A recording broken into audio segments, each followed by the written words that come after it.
want to welcome everybody to the webinar today. I appreciate you joining us. And those that'll see the recording later, I appreciate you watching the recording. I'm Dr. Adrian Larson, developer of the AcuGraph system, founder of Miridia Technology, and all-around navy blue shirt kind of a guy. Coming to you live today from Salt Lake City, Utah. I'm traveling today, and so I stopped in. The only major city anywhere near Boise, Idaho, where we live is Salt Lake, and even then it's 250 miles away. But this was the closest spot I could stop in and have a good internet connection to do the webinar today. I'm here at my brother's office. And but I'm eating pie. And everybody back in the office in Boise is eating pie without me. Thank you very much. You are saving me a piece, right? No. Yeah, okay, yeah, there's the love. What I want everybody to do, a couple of quick things. Number one, over here on the side of the screen, you can obviously chat, leave a text. Everybody will be able to see it. Thanks for telling us who you are, where you're from. I'd like to ask everybody one question, and that is this. As we go into our webinar today about PIE scores and what they mean, how to use them, my question is, how well do you understand the PIE score right now? On a scale of 1 to 10, which is odd because I know the PIE is 1 to 100, but on a scale of 1 to 10, just give me a number, how well you understand it coming into the webinar today. And I want to see if we can get those numbers up. But go ahead and just give us a number. While we're doing that, a couple of other things. If you have questions, go ahead and type them over there as well. And you can tag your questions as a question or as a chat statement. So if you tag them as a question, then we will be able to try to answer all those today. We are going to do some Q&A when we're done. So hopefully everybody leaves here with all their questions answered. One other thing, as Kimberly mentioned, we do have a number of new AcuGraph users that have been joining us. I just want to say welcome. Welcome to the family. Welcome to the community. We're glad you're here. Hope you learn a lot from this webinar, and I hope you check out the archives of our other webinars. We're really trying to do everything we can to get everybody a lot of understanding. All right, so on a scale of 1 to 10, we see an 11. Very good, Michael. We have some 7, 6, 7. Rosalind has a 25. A 6, a 6. Okay, so there's some room for improvement in those numbers. We can hopefully help people understand a little bit better. I'm going to jump in and start with my presentation. And here we go. All right, pie in your face. What your patient's PIE scores really mean. I apologize in advance for all the pie jokes I'm going to make. That's how I roll. First, I want to talk about why we decided to do a webinar just on the PIE score. At first, when I was putting this together, I thought, you know, golly, it's we slate an hour for these webinars. What are we going to talk about for an hour? But as I started to put all this together, I realized there's actually quite a bit here. So we're going to do a bit of a deep dive into the PIE. And it won't be, Kimberly looked at this picture, said, I don't know, that looks like a cheap pudding pie to me. Hopefully it's going to be better than that. But something that you need to realize, the PIE score is one of the best features of AcuGraph. It's one of the most innovative things we've done when you understand it and use it. We actually got a patent on the PIE score because it was innovative enough and novel enough that it was patentable. And it's also one of the things that we changed in AcuGraph 5. A lot of the other graphs in the AcuGraph program, all of them stayed the same primarily. We made them cosmetically a little bit nicer. But the PIE score graph fundamentally changed. It actually has differences now. We're going to go into that today. That's important to know and to understand. And the PIE score generates lots of questions. Honestly, I get probably more phone calls or more questions about the PIE score than just about anything else. Particularly when it doesn't match up with what the practitioner might expect. Then that's when they call and say, gee, I've got somebody who's half dead, but the PIE score looks really good, what gives? Or vice versa, somebody who feels great and they're healthy as a horse, but their PIE score is terrible. So we're going to address those kinds of questions today. All right, let's talk a little bit about the history of where the PIE score came from. First of all, it came from the need to summarize. When you're going through AcuGraph, there's a whole lot of information available. Take a look here. If I'm looking at a at your standard graph, I've got the baseline graph, which has different heights and different colors that mean different things, and 12 different meridians. And as practitioners, we all understand that. And, you know, with a little bit of training, we're all good with that. But think about what your patient sees when they see this, or perhaps this, and then you go into this, and aren't those all the same? You mean they're different? And then you go into something that's, you know, totally foreign. What does that mean? And so it goes. As you're going through all this information, there's a lot here, and frankly, the patient can get confused and just sit there scratching their head. They just want to know one thing: am I getting better or not? And so the PIE score was developed originally as a way to summarize all of it in a single number and put that number on a scale of 1 to 100 so that people can understand that, because we do pretty good with numbers when you can boil things down. Now, it isn't like grades in school, though, and we'll get to that because that created a few problems. But more on the history. We started working on the PIE algorithm in 2007. And when I went back and I was putting this together, I can't believe it's been that long, honestly. When we first came up with this idea that we needed a summary balance score,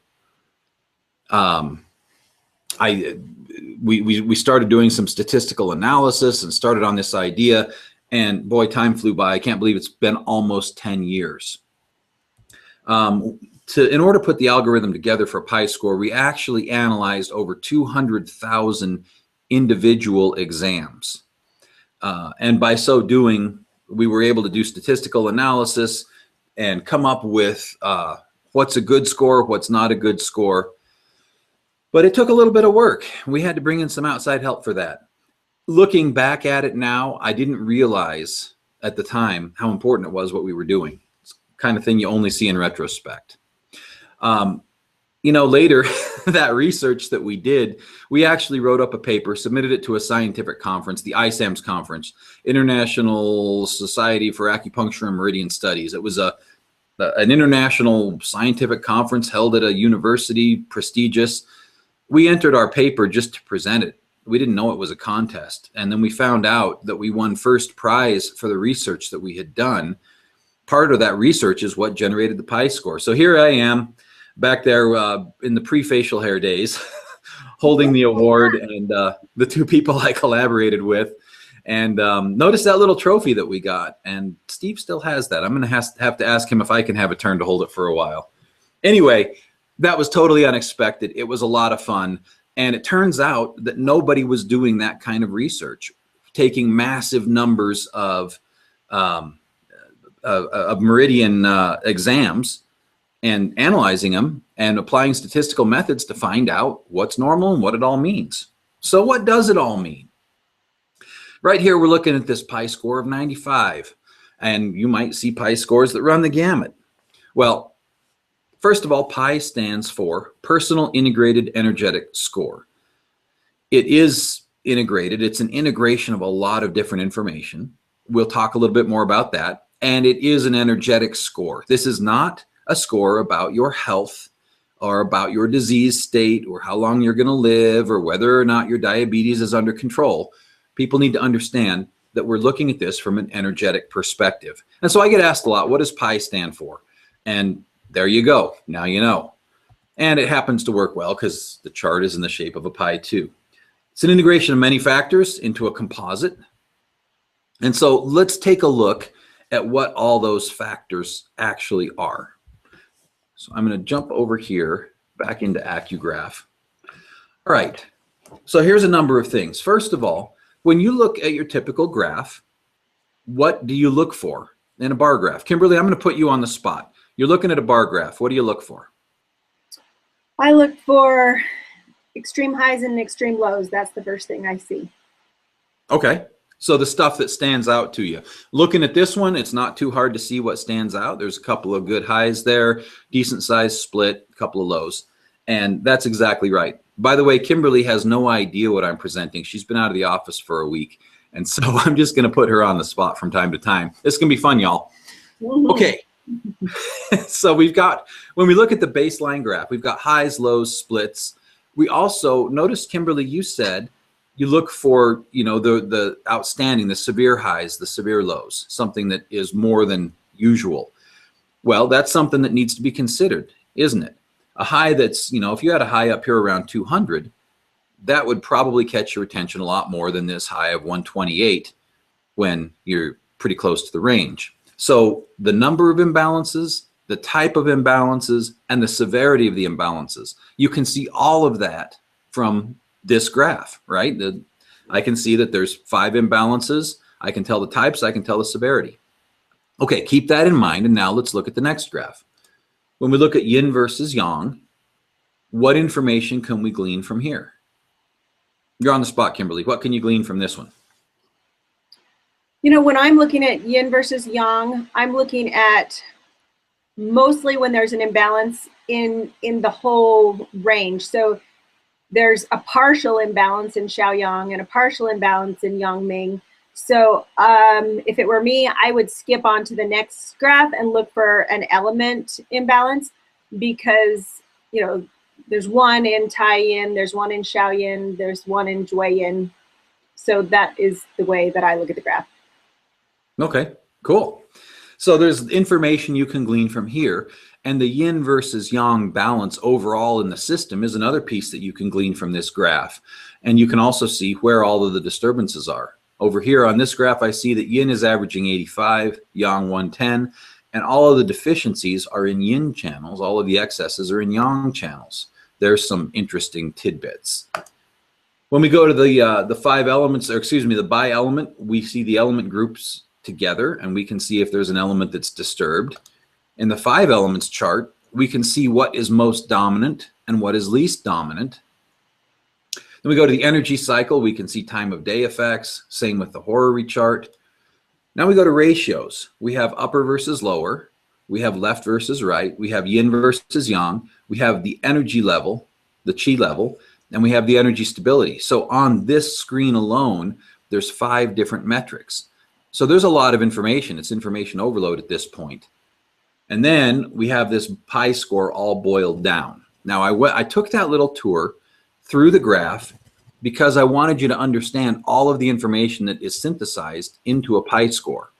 So let's go a little further with this. The PIE score then includes the number of imbalances, the type, and the severity, as we talked about, and that all comes off the baseline graph.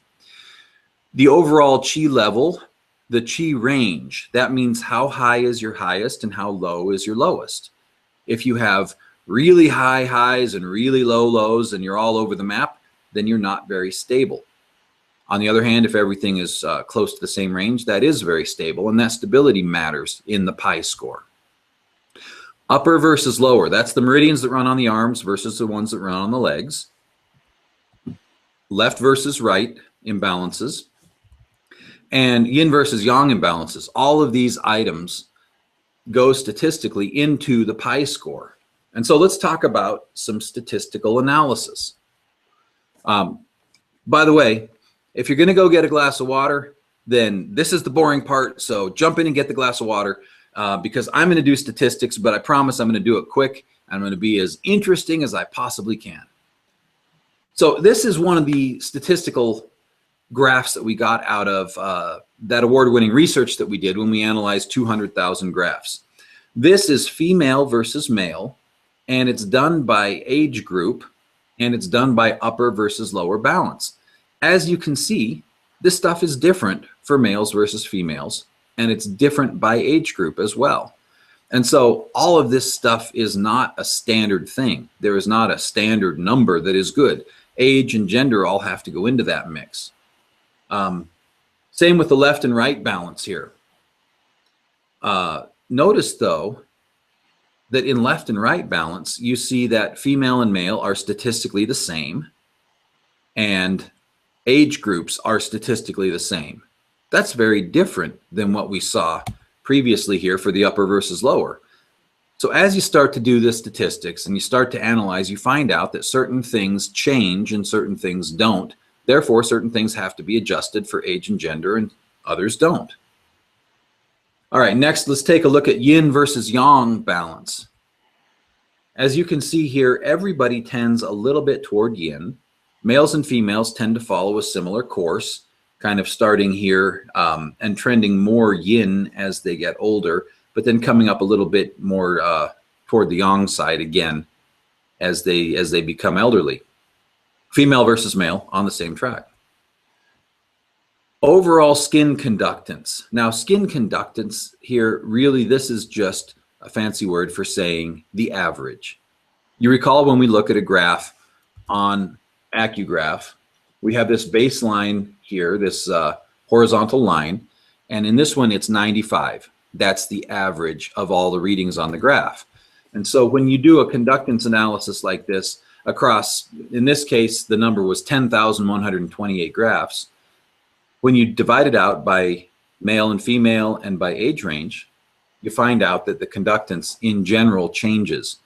Females are slightly less conductant than males, and the average drops with age. No surprise there.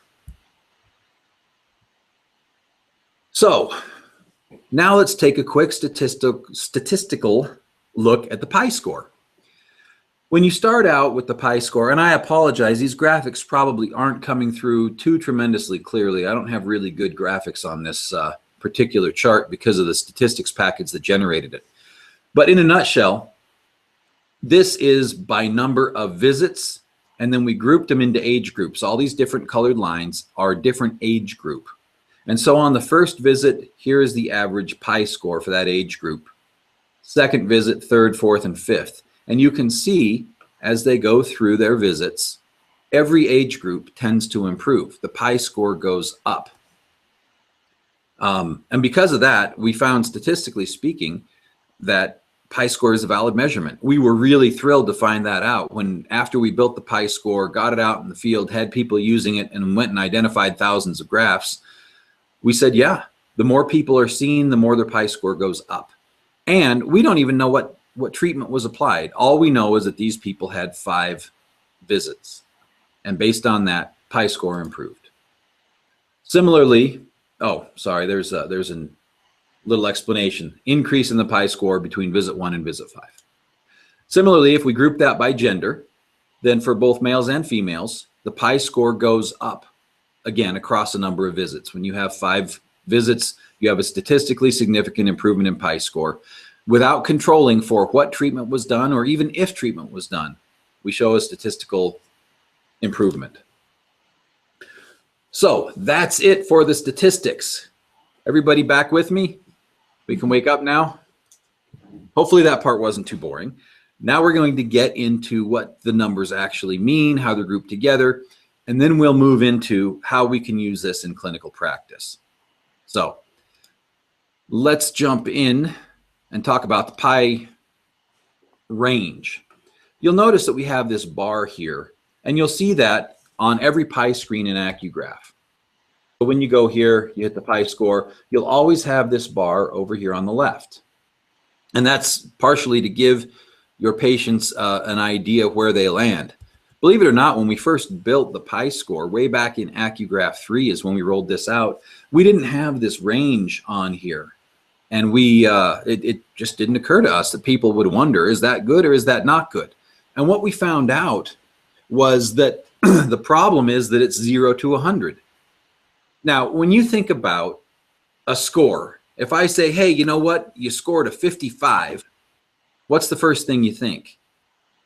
Is 55 a good score? Particularly if you're a patient, you've never seen this before, you go in, you see your acupuncturist, and you got a 55. What does that mean?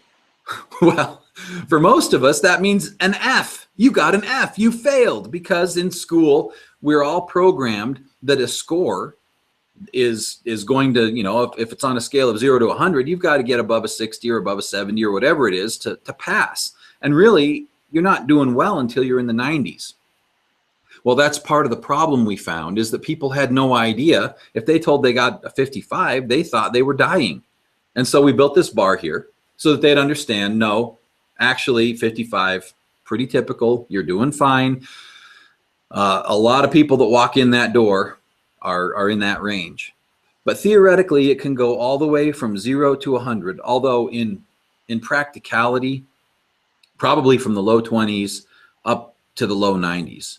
Kimberly, what have you seen for the ranges? You know, what are your lowest lows and your highest highs you run across? If I have someone who's really, really ill, I will find them in the very low range, but mostly patients come in the typical range, 51 to 70. Okay. What are your outliers? What's the lowest you've ever seen? I don't know the exact number. I've seen on the high end of very poor. Okay. Okay. I've seen in the low 20s. I can't remember the exact lowest number. 17 is kicking around in my head for some reason. But and then again, on the high side, how high have you seen something? Do you have a number in mind, Kimberly? I don't have a number in mind, but I've never seen a 100. No, I've never seen 100 either. I have seen in the 90s, but once we understand our expectations and once we understand this scale, then it's a little easier to help people realize you're not going to get to 100. Although theoretically it's possible, you're a human being living on planet Earth. You're dealing with stressors and environmental issues and everything else. You're just not going to be at 100 and perfect, and that's okay. So what do those scores mean then? While we're dreaming about pi, let's just jump into deciding what we do with these in practice. So let's start with how to interpret the number. Right here we see a 40. What do you think, guys? Is 40 pretty good? If we go back to our balance scale here, we see that 40 is kind of low. But what would you think about a patient here when they walk in the door and they have a 40? Well, we see here we've got some greens and some pinks and some reds. We're going to talk about what the colors mean in a minute as we move along. But I want to tell you what it doesn't mean and help kind of dispel some of the questions that we get asked a lot. First of all, a PIE score does not measure health. You can have somebody who is very healthy or who feels very healthy, free of symptoms, free of major problems, but they don't score really well. Similarly, you can have somebody who's pretty sick, who has major problems or major symptoms, but they get a fairly decent PIE score. And before I explain a little bit more about why, I wanted to, again, I'm going to put Kimberly on the spot because I'm just having so much fun with you. Kimberly, what's your take about health versus sickness in the PIE score? Do you think that it correlates well with how healthy someone is or doesn't correlate well? You know, they don't always have, you can have imbalances in a graph at different levels. So if you've got a lot of tendinomuscular issues and you're not necessarily feeling symptoms, you can have a really unhealthy PIE score and it's more on a tendinomuscular level, on the external level of the channels versus internal. And so this is a time for me to explain, you know, how imbalances in the channels can lead to symptoms, but it doesn't mean that they're experiencing those symptoms right at that moment. Excellent, excellent. Well put. And I agree. Oh, by the way, I wanted to shout out to Hope here. She says, I have a male 39-year-old that scored a 95. And wow, that's a high PIE score right there. So thanks for letting us know. Bill says, I've had a couple of hundreds, but the numbers were extremely low and did not register well. Interesting, interesting, Bill. We'll get to that a little bit. Here's my thoughts on health versus sick. And we'll talk about Bill's question about somebody really low a little bit later as we move on here. But since we're measuring energetics and we're measuring how well somebody's energetics are balanced, you can have somebody who is feeling healthy and functioning well, but they're doing so at the expense of a lot of meridian imbalances because the meridians, their job is to adapt and continually supply the chi that's needed and keep things running. And if they have to work really hard to do that, you're going to see a bad score because things are out of balance, but the patient may still feel good.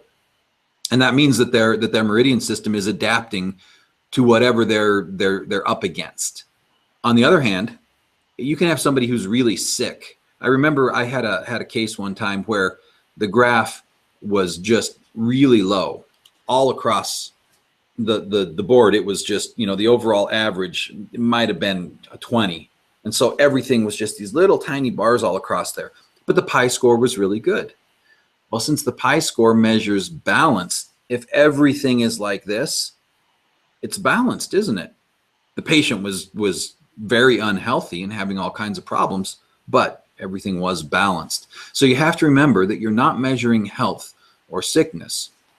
What you're measuring is how well the meridian system is balancing and adapting. Hope says, I have a cancer patient that has brain cancer and scored a 75. Yeah, interesting. I had a cancer patient one time whose PIE scores were pretty good.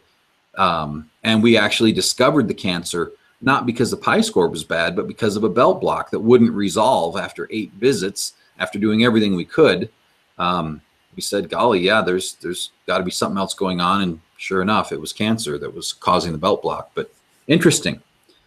All right, let me get back to presentation numbers here. So health versus sickness, not in the way we think of it. We're just looking at balance. Similarly, symptoms or no symptoms. Well, you can have someone who's very symptomatic or not symptomatic. It's not going to affect the score. And you have to help people understand that, because they want to correlate a number with how they feel. I remember when I was in school, we got trained to take blood pressures.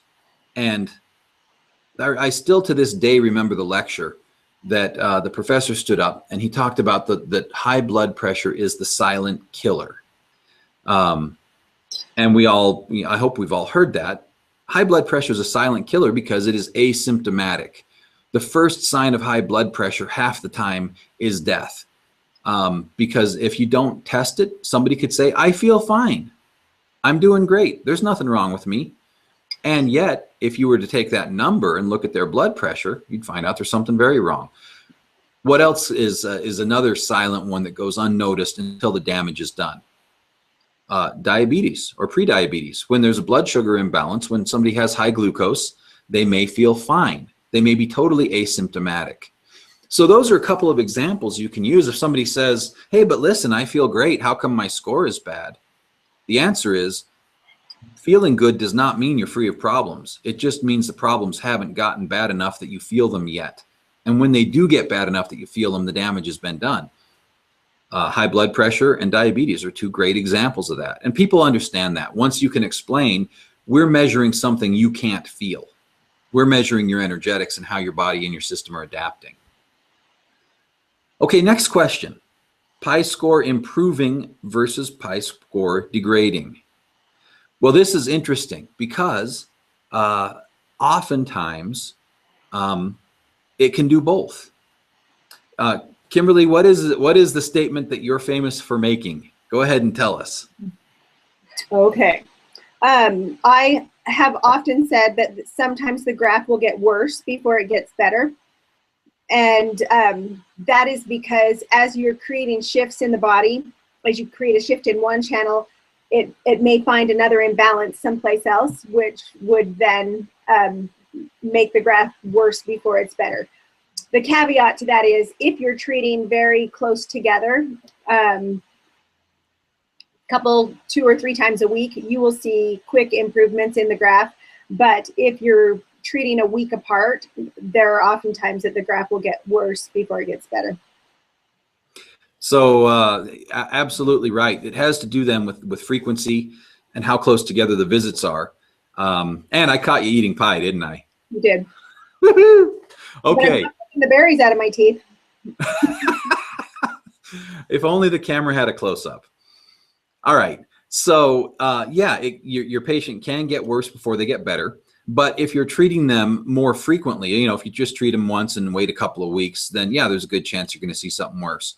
On the other hand, when you look at an overall trend, hopefully you're going to see it getting better. So let me jump over here to AcuGraph. And here in AcuGraph, you've got this history button where you can pull up a history, a trend, historical, and see what the PIE score has been doing. Now, this patient we're looking at is fictional, so this PIE score is all over the place here. And you can show how many graphs or how many scores are in that historical look back. So down here with this slider bar, I'm just going to slide this. And instead of doing 20 graphs like I had, now I've slid it and it says I'm looking at the last 8 graphs. See that? And hopefully you knew you could do that. But if you didn't know you could do that, that's why you're here. And you can look at the history. and see how it's done. This is a great way to tell how the patient is doing under your care. It's also a great way, particularly during the initial phase of care, to help somebody realize and track their progress. Another good way that you can help somebody realize and track their progress is use the compare function in AcuGraph. So here we are, there's the compare function, and we can just go through and we can pick which ones we want to compare. Let's suppose I want to compare these last few graphs here. I've picked 5 of them. I hit compare, and now I can scroll. And if I want to see the pies, I just click the pie button. And again, I can show somebody what their score has done. So there's a lot of different ways to track history to tell whether that PIE score is improving or is not. Now here's the next question though. What do you tell somebody when their PIE score gets worse? Particularly if they come in for their first visit and you take a graph, the PIE score is, I don't know, let's say it's 60. And so you treat them, send them away, they come back for the next visit, you graph them, and now it's 55. It's gone down. And that's probably the second most common question that I get asked is, what do I do if the PIE score goes down? So the answer I like to give is you own it. There was a tendency, some people that would ask me and they would say, well, should I just kind of, well, you know, I don't know, let's not talk about that. I said, no. Don't run away from that. Embrace it. Look them in the eye and say, it's a good thing we checked. It's just like blood pressure. If the patient's blood pressure got worse, it's a good thing we checked. We need to know this so we can tailor your treatment plan. So if the PIE score gets worse, great. Let's own it. Let's treat it. Let's get you better. No patient that I've ever heard of is upset about that. In fact, frankly, they're glad that you're checking. Glad that you're keeping tabs. What if I had not graphed you today? We would not have known this. So that's how I respond if a PIE score gets worse. It's been my experience, though, that if those first 2 visits are close enough together, say within the first couple of days, almost all the time, the PIE score gets better on the second visit. Not always, because nothing's 100%. But statistically speaking, you remember the graph I showed earlier that said, yeah, the PIE score tends, taken on an average across the board for everybody, the PIE score tends to get better as the visits go on. Adrian? Yeah. A couple of slides ago, you were showing where you did multiple comparisons and it showed a bunch, and then you narrowed it to where it was only showing about 6 graphs. Yeah. In that example, it actually showed the first couple of treatments that the patient was getting better, and then it went down. And then over time, if you went from the first visit to the last visit, it just continued to get better. Like scrunch that down to about 6 visits. So notice there you started at a 31, and then you had a nice jump there to 66 fairly soon, and then down. And then if you compare the 45, if that was the first visit, you compared the 45 to the 56, you can show a general trend of PIE score going up. I realize this is a fictional patient, but that's very typical if you are showing that PIE score history over time, that you can see a general average of general health for the patient. Okay. Yeah. 6 to 8, even if they're being treated on a monthly basis, at some point you're going to be able to compare back to when they first started coming to you and what their scores tend to look like now. Yeah. Thanks for pointing that out. And that's the purpose for the trending, is to show people how they trend. Bill asked a question here while we're on this topic. Bill said, mine only graph PIE. Where is that history chart you just showed? I'm hoping that this is the chart that Bill's inquiring about. And so to get to this, it's down here at the bottom where you just click on history. And then there's a slider on the bottom of the window here, and I can just slide to show how much history I want to show. The other place you can show history is if you go up here to your patient overview. That's in the top right corner. Click on overview. Then this is where you have the last graph and records and so on. My picture of Frodo. And I've got my PIE history here too. So there's 2 places you can see that history. But the best place is when you're here in the graph window and you just click on this history button. Then you have the fine control over how many you show in that trend. So I hope that answers it for you, Bill. By the way, that history also is available in AcuGraph 4. So if there are AcuGraph 4 users on with us today, then you can do the same thing. There's a history button and a slider. Okay, so let's get back to my presentation. There's a few more points to make. So we talked about whether it's improving versus whether it's degrading. And if the PIE score is either way, it helps you, whether it's going up or whether it's going down, it helps you determine what treatment the patient needs. Now keep in mind, and we've talked a little bit about this, this is about meridian balance. It's not about anything else. It's not about health or symptoms or whatever else is going on. And it certainly is not diagnostic. We never want to give a patient the impression that because the PIE score improved, hey, your X, Y, and Z problem that you have must be improving too, because it may not be. But what it does mean is that you have improved the overall balance for that patient, helping them to be in a better position to heal. When somebody's meridians are balanced and functioning properly, then anything else you do has a better chance of working. Even medical intervention, drugs, surgery, whatever, if the meridians are functioning, everything else has a better chance of working well. So, what does it mean for the patient then? Obviously, as a practitioner, this is going to mean certain things to you. You're going to want to know this to tailor your treatment. But what does it mean for the patient? If they walk out of your office with a 40, and next time they walk out with a 52, what are they thinking? Well, hopefully they're thinking, hey, I'm getting better. This acupuncturist, Kimberly, is a genius. She knows what she's doing, and I'm on the right track, and this is money well spent. Two other things that we want you to emphasize to the patient to help them realize what this PIE score means. Number one, it means they're not done yet. Remember that scale from 0 to 100? We want to see them get up into the good range. We want to see them get up into the 70s or 80s, which is actually a really reasonable range to expect. Whoops, here we go.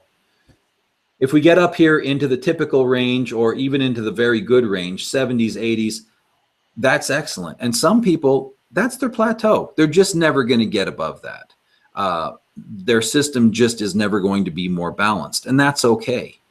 The goal is we want to get them as functional as we can get them, maximum improvement. But the main thing is it helps them psychologically realize that they're on the right track and that they're not done yet. Those are the two things that we want people to understand. It reaffirms the value of the treatment that you're providing, and it also reaffirms the value of completing the treatment plan. So let's just jump ahead here through these again. And here we come to how to read this. This is the other one that we get questions about because this is what we changed in AcuGraph 5. Now, I think this is a real improvement. Actually, let's jump over here to AcuGraph and let me show you what I mean. Well, first of all, you see these two pie charts? This is the same graph, same patient, same day, but it's two different chart types. And they mean different things, although they have some of the same information in them. So here we go. If we go into AcuGraph here, I'm just going to pick, well, let's see if we can find that same one that we just showed. Nope, that's okay. We'll just pick this one right here. PIE score of 57. This is what we call the simple pie chart. Notice up here at the top left corner of the window in AcuGraph 5, we have expert and simple. On simple, this is designed to be even less confusing for the patient. Now remember, we designed the PIE score because we wanted it to be simple and to boil it down to a single number, but we had patients that were looking at stuff like this going, I don't understand. What are the colors? What are the heights? How come some are white and some are not? So we simplified it and said, look, the darker the green, the better that meridian is. That means all of these meridians, small intestine, heart, pericardium, and so on, all of these, because they're the darkest shade of green, they're good. They're balanced. They're where we want them to be. Kidney and spleen are still green, but less green. They're not quite as balanced. We want to see them improve a little bit. Now we head toward red. We have triple energizer and large intestine. Those are not really great. They're just kind of medium. Those could see some improvement. And then liver heading into the red definitely needs improvement. And there are actually there's a dark red like we see here with this lung. So there's different shades. And the point in telling your patient is we want to see everything green. The greener the better that meridian is. And red is worse. We did that because look at this right here. People understand that green is better, red is worse. And so we made it uniform, made it a lot more understandable for the patient. We did that though at the expense of not having as much information in it. So I'm going to switch this pie chart now from simple to expert just by clicking right there. Oh my goodness, what did I do there? Somebody tell Kimball, I think I found a bug. I think you broke it. I think I broke it. All right, we will jump to a different graph here and see what we can find. Ooh, this one looks intriguing. What's wrong with it? Okay, so when I go from simple here, we see that there's really only 3 healthy meridians and a bunch of unhealthy or borderline stuff. When I go to expert, then I can see what that means. And I can do that because there's this little key right up here. I can see that lung and large intestine are both red. What does red mean? Red means they're excessive. Well, how come they're not filled up then? The less color there is, the bigger the problem is. That means that large intestine is slightly more excessive than lung is excessive, but they're both excessive. Deficient, blue. Well, we have 3 that are deficient: kidney, gallbladder, and stomach. Kidney is the most deficient, you can see, because it's the least filled in here. So that's the degree of the problem. And then we look at the splits. We have 3 splits, purple: pericardium, 4 splits, spleen and liver. Which one's the worst split? Liver is, obviously. It's got the biggest split in it. Well, let's go back here to the baseline and look. Yeah, sure enough. Look at that liver. It's got the big old split, almost 100 points there. So when we go back into the PIE score, we see that that's reflected here with barely any color. Now, there's a lot of information in that chart. And as a clinician, you can look at that and instantly understand. But because we were finding the patient didn't understand it, we created the simple version and simply said, okay, the 2 meridians that are really having the most trouble right now, liver and triple energizer. Will you click to baseline real quick and let us look at that in the comparison? Sure. So when we look at baseline, we can see, all right, triple energizer, it's split and it's high. And liver it's got a big old split in it. And that's why these 2 are considered kind of the most imbalanced of the meridians. And that's why when I go back to the PIE score, they're the ones that both got the red. Make sense? Gotcha. You learn something new every day, huh? You going to tell me you didn't know this, Kimberly? No, I'm not going to say that. No, okay. Okay, good. We wouldn't want to think that since you helped design this stuff. All right. So that's the expert versus simple. And I want to make sure everybody's getting a good handle on that. And so if there's any questions, now's the time to start asking. And we'll go through some Q&A here. But I typically tend to leave it on simple. I think that's easier to explain and tell people, look, we want to get this thing as green as possible. And here in my fake example patient, I've got a nice 95. Look at all the green on that. Everything is firing. Everything is working. That is a happy graph.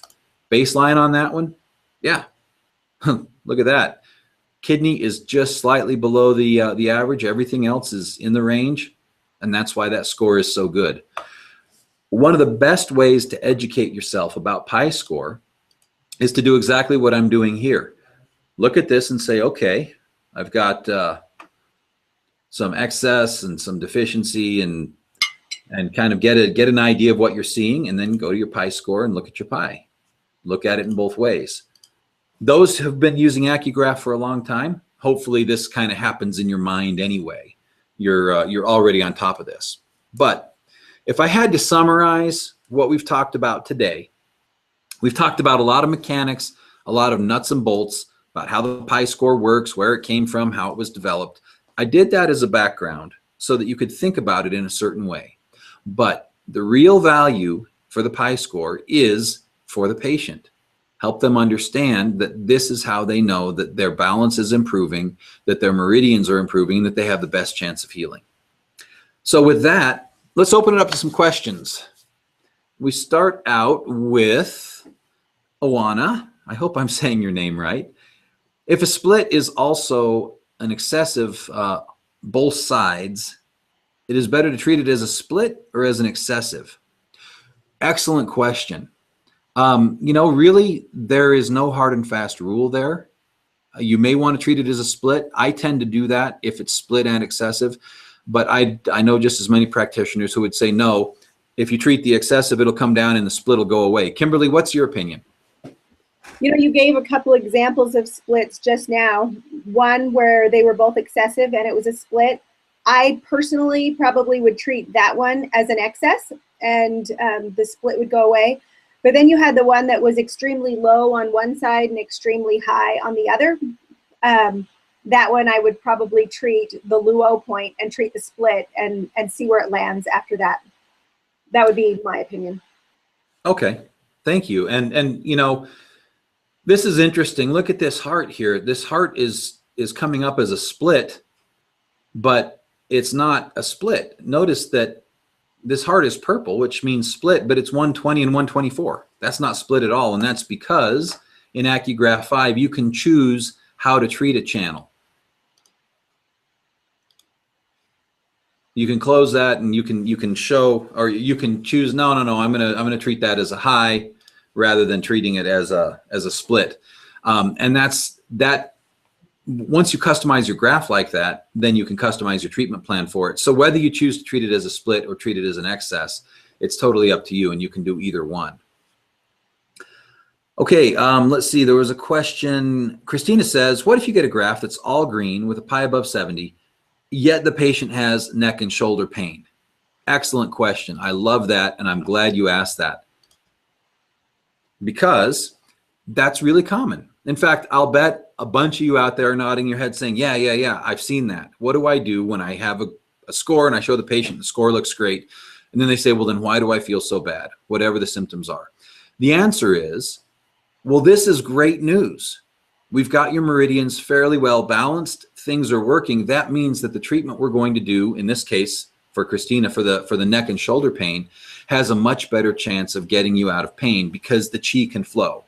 If we had a lot of blockages, if we had a lot of highs and lows and splits and everything, then we're going to be limited in what we can accomplish. So that's it. What it means is all signs are green, full speed ahead. Let's get this patient treated. Let's treat those symptoms and get them out of pain.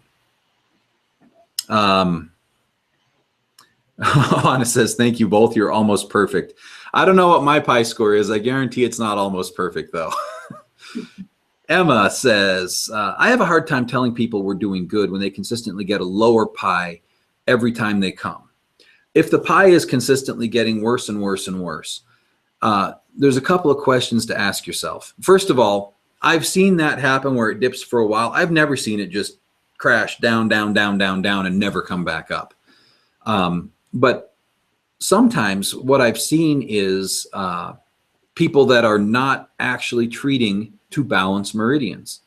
If you're using AcuGraph as a way to measure and to show the patient some charts and to show them a PIE score and so on, which you should, but then you're treating based on symptoms and ignoring the balancing treatment completely, or just treating based on their TCM pattern and ignoring the balancing treatment, then you can't expect the graph to get more balanced. And as simplistic as it sounds, I actually have had practitioners who would tell me, no, I'm ignoring the points that AcuGraph recommends, but I know what I'm doing.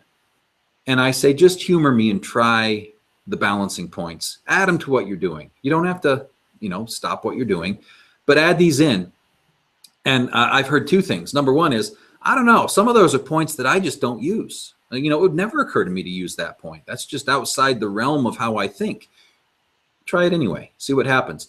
The other thing that happens is I've literally had people call me back multiple times and say, I never would have believed it, but I started doing the balancing treatment and lo and behold, the graphs get better and the symptoms improved faster. And they're shaking their head saying, how come I didn't know this before? Well, because nobody knows everything. We're all learning, right? So that would be one thought about when the PIE score isn't getting better. Kimberly, what can you add? Well, there's a blog series that I wrote several years back called I Am Convinced. If you remember that one, I think it's a 4-part series. And I literally started using AcuGraph just as a way to measure progress and using it as a cool tool to bring in patients and show my patients that I was something different. But at that point in time, I was never using the recommended points in AcuGraph. I was getting progress on graphs, but not extreme progress. It was just, I just use it as a measuring guide. And once I started treating the points in AcuGraph, the recommended points, a couple of things happened. One, my patients started getting better twice as fast. And I then started recognizing the value of those points. And those points are points that you learn when you're in college: the tonification point, the sedation point, the mother-son relationship. For me, it was something that I memorized, how to pick those points out in order to pass a test, but I never used them because they weren't TCM based. They were more channel based theory, and it wasn't something I was familiar with. But I am telling you what, it changed my practice. My patients started getting better twice as fast. So if you're on that borderline and you're wondering, those aren't points that I'm familiar with, that might be a blog post that might want to go back and read. I'll post a link for it in the comments section. Okay, excellent. Thank you. And Emma followed up by saying, I always balance the graph first. If you have a patient whose scores simply won't come up, even though you're balancing the graph, even though you're treating them, some people, they've hit the maximum plateau that they're going to hit. For whatever reason, their system just doesn't balance as well. There can be a variety of issues there, including their lifestyle, their stress, their emotional condition, their diet, you name it. But there are other reasons that have nothing to do with you that can cause the meridians to be imbalanced. And if that's the case, it might be time to start having a lifestyle discussion, start looking into some of the other things, even digging into, is there some pathology involved? If somebody is not responding the way you think they should respond, start looking for reasons. Okay, and boy, we got a lot of questions coming in. Let me get to Hope says, I'm having a hard time explaining to a patient that the bar graph is all green in the 180s and 200s and has a PIE score of 95. How do I explain this? Great question. Let me switch over here and share my screen. I want to show you something. So if we just jump in here and start a screen share. All right, so look at this. What do you think of this graph, guys? Very, very low, although I've seen lower. We've got an average of 29. We've got a few splits and things in here and a deficient. But overall, the splits aren't very big because there's not room for the splits to be very big. When your total range of this graph is only, in the 40s. Similarly, a deficiency can't be very deficient or it would be 0. So everything is bunched together in a really tight bunch here. What kind of a PIE score do you think we're going to see here when somebody is bunched up like this? Well, the answer is, in this case, 75. That's like a very good score. And that's because we're reaching the limits of what the model can do and what the equipment can measure. When you have someone who measures very low across the board, then it's hard to find variance. And remember, variance, imbalance, that's what we measure. If you can't find imbalances, then there's not much to measure. Therefore, when somebody is really low like this, you start to get into the range where it's going to be difficult to find enough imbalances to affect the PIE. Now, going back to the question that was posed, when somebody is similarly very high, and the question that was asked was about somebody who's up in the 200s or close to it, and their PIE score is really good because everything is high and therefore everything is green. Let me see if I have a chart like that. No, I don't. Okay. I've actually run into patients like that before. And again, it's a limit of the model. If everything is up here really high and everything is green and there's no variability, obviously the PIE score is going to be good because there's no variability. Are they balanced? Yeah. There's a high degree of balance. Are they healthy? Maybe, maybe not. We don't know. Doesn't measure health. I will tell you that people that tend to be really high like that, in my experience, are either athletes or Qigong practitioners or sometimes children. Children always read higher than adults. But in a case like that, where somebody is very high or very low, then the PI score might not express the whole picture. And that's one of the limitations of a PI score. All right, Rosalind says, talking about the points, the balancing points don't always are the same TCM teaches, like Heart 7 for excess. Good question, Rosalind. The points that are used in balancing the graph, and let's just pick a nice simple graph. Okay, so you see across the bottom here, lung 9, small intestine 8, and so on. These points that are suggested. These are suggested based on the typical TCM or the typical energetic functions of these points. Tonification points, sedation points. So lung 9 being deficient, we would tonify. Kidney 7 being deficient, tonification point. Small intestine 8, sedation point. And you can always tell that by clicking on the point, and it will give you the full information about it, including the attributes. And right here in the attributes, we see that this is the sedation point of the small intestine channel. And so that's how it chooses those. And if it may not be the ones that you would typically use from a TCM perspective, it's because it's using the model of the straight energetics of the meridians rather than the TCM concepts overlaid onto the meridians, which, you know, actually the TCM concepts come from herbalism.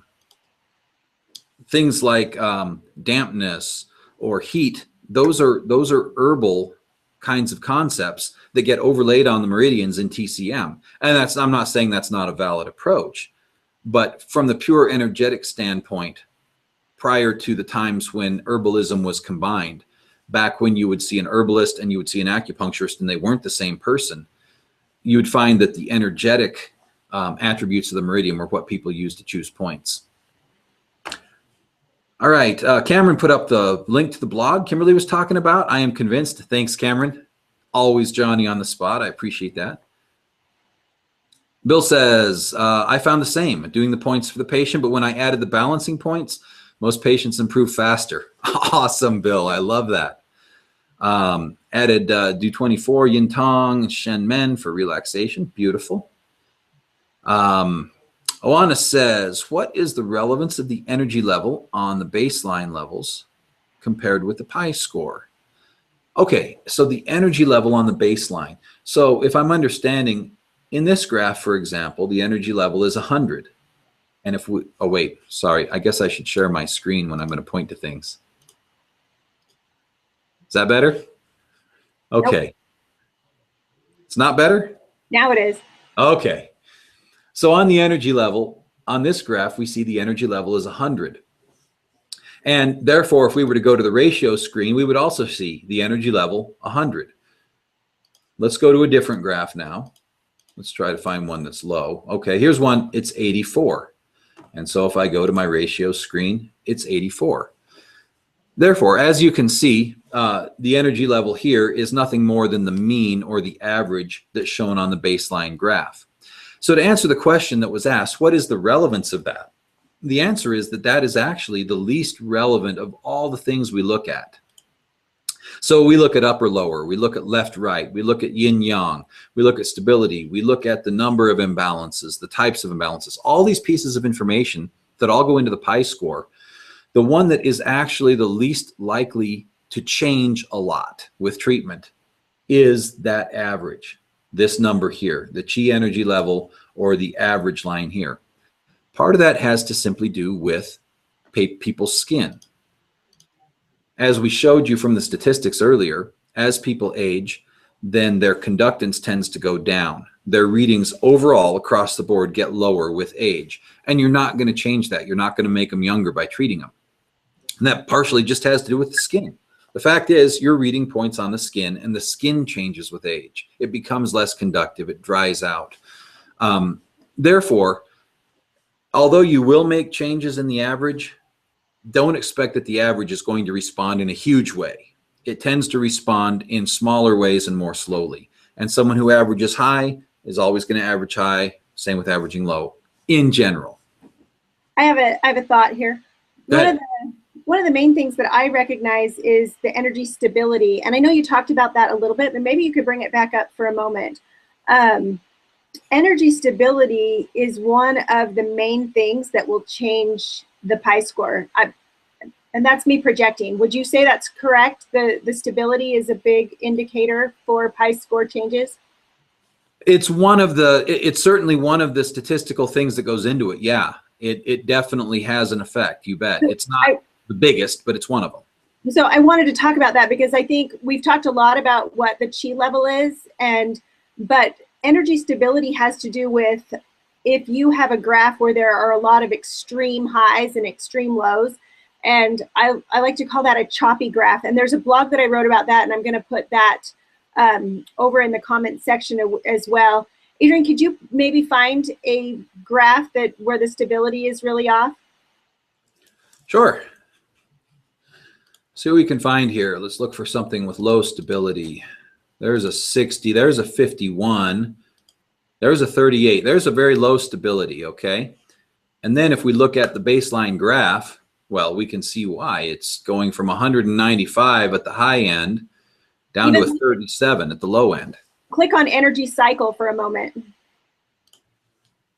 So notice you've got some extreme highs and then it dips down to extreme lows as energy is trying to run through the body and going through the energetic cycle. You know, you'll have channels that are holding on to extremes and then extreme deficiencies. So when it's really choppy, and this one's obviously very extreme because it's all excesses and deficiencies, but sometimes you'll have highs and then a green and then a low and then a split, and it'll be all over the place. And when we are talking about stability, that is what we're talking about. We're looking for we don't want extreme differences between the highs and the lows. We want things to fall more into the average range, and that's another. I feel like that's a big change. Changes the PIE score a lot, and I'm often working on looking at those types of things in the beginning when I have a new patient with a lot of imbalances. Absolutely. I'll post that blog post right now. I have it here. Okay, great point, Kimberly. Thank you. I like to, the stability, I like to explain that like a roller coaster.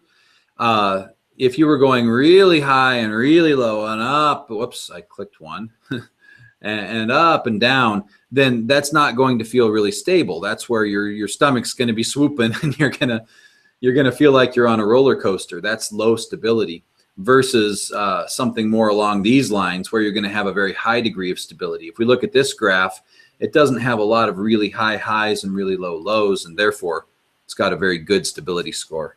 So, yeah, that will affect the PIE a lot. You're going to click on PIE score for that one real quick? Oh, yeah, sorry. That's got a very nice PIE score.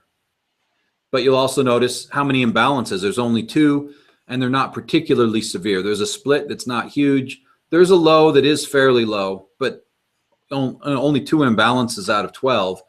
You're aiming for a PIE score that's going to be really good on a graph like that. So keep in mind, folks, when you're looking at PIE scores and you're wondering, why is it so good or why is it so bad? First thing you think about is, well, how many meridians are out of balance? Because that is going to have the biggest effect. If you have 10 out of 12 meridians that are a mess, like if we were to go back here to this fake belt block graph, yeah, this one right here, 10 out of 12 meridians are imbalanced here. Yeah, PIE score of 37 is not particularly surprising. All right, I see that you posted that blog there, Kimberly, and our time is up. I think we're coming to the end. Anything else you want to add before we finish up, Kimberly? No, I finished my pie. And I finished mine, and so maybe now I can go have some pie. I want to thank everybody for joining us this week or this month. I want to thank those who will join us online and watch the recording later. For those who still have AcuGraph 4 and have not yet upgraded, want you to know you're welcome to upgrade anytime. We've got some new features that we showed in AcuGraph 5. If you have questions, please don't hesitate to reach out to us. We're always glad to talk to you and always glad to have your input. Oh, and I see we got one more question that Christina sneaked in here at the end. Let's answer it. How do you explain what a split means to a patient? And what kind of an impact would splits have on your PIE score? Christina, great question. I'm going to take them in reverse order. What kind of an impact would a split have? It actually has a pretty a pretty decent sized impact. It is one of the types of imbalances that is going to change the PIE score, particularly if it's severe. If it's a small split, not going to have as big of an impact as a large split will have, but it will impact the score. How do you explain it to a patient? The way I like to explain it is I say, look, you'll notice that we measured the same point on both sides of your body. Everything we did was both sides. That's because you have 2 hands, 2 feet, 2 legs. Everything is bilateral in the body. So you have mirror image of everything, and we've got to measure both because they should mirror each other. They should be doing about the same thing. If they're not, if I find out that one side's really doing a lot and the other side's not pulling its weight, that's a problem. And that's what a split looks like. And so we want to make sure that they're both roughly pulling about the same weight to get the job done so that that meridian system can function properly. It's just that's simple enough. And I found people get that immediately. Makes perfect sense. I just threw up one more blog just for fun. Remember the spider bite blog with the guy who was bitten by a hobo spider? It made a huge difference on his graph, and he didn't normally have a split in that particular channel, and it made me ask, he's, oh, I never told you about my spider bite. And so, you know, he was coming for shoulder pain and he wasn't coming for the spider bite, but it made a really big difference on his graph. And so there's an interesting blog if you're wanting to read about splits and spider bites. You know, all I can say is everybody ought to want to read your stuff because it's entertaining and it's informative. And so go check out those blogs from Kimberly. All right, we're going to go ahead and call it a day. Thank you, everybody, for joining us, and we will see you next time.